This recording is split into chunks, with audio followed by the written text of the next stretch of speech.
Harvard university کی ایک نئی ریسرچ پبلش ہوئی ہے، اس میں انہوں نے ہزاروں بچوں پہ ریسرچ کی اور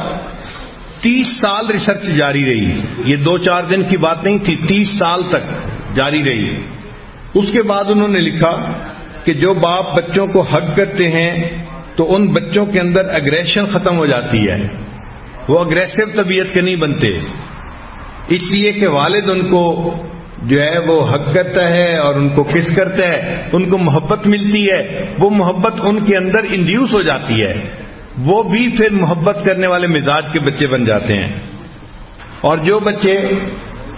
پرورش کے دوران اپنے باپ کی محبت پاتے ہیں ان کی کامیابی کے چانسز دوسرے بچوں سے 60% زیادہ ہو جاتے ہیں. اور جو بچے پرورش کے دوران باپ کی محبت حاصل کرتے ہیں 30 اور 35 سال کی عمر میں جا کے ان کو ڈپریشن نہیں ہوتا، اس لیے کہ 30-35 سال کی عمر ایک نوجوان کے لیے کاروباری عمر ہوتی ہے. یعنی دفتر میں اہم پوسٹ پہ مینیجر سیٹ پہ ہوتا ہے، اور اگر بزنس کرے تو اس میں بھی اہم اس کا جو ہے نا منصب ہوتا ہے. تو 30-35 کی عمر کے جو لوگ ہوتے ہیں ان پہ سٹریسز بہت ہوتے ہیں، لگے ان سٹریسز کو بھی وہ بچہ کوپ کر جاتا ہے جس کو اپنے باپ کی محبت ملی ہو. ورنہ بہت سارے لوگ جن کو محبت نہ ملی ہو وہ ڈپریشن کا شکار ہونے کی وجہ سے اپنے کاموں کے اندر ناکام ہوتے ہیں. ہارورڈ یونیورسٹی کی ریسرچ میں تھا کہ جو بچے ٹین ایجر ہو کر بھی باپ کی محبت پاتے ہیں، یعنی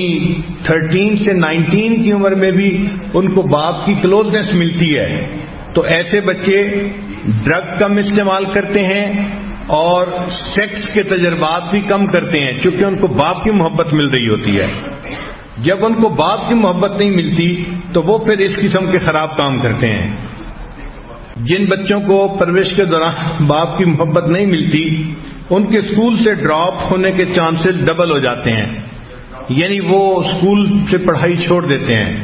پڑھ ہی نہیں سکتے. کوئی 10ویں میں نکل جاتا ہے، کوئی 12ویں میں نکل جاتا ہے، وہ اچھے تعلیم یافتہ نہیں بنتے چونکہ ان کو باپ کی محبت نہیں ملی ہوتی.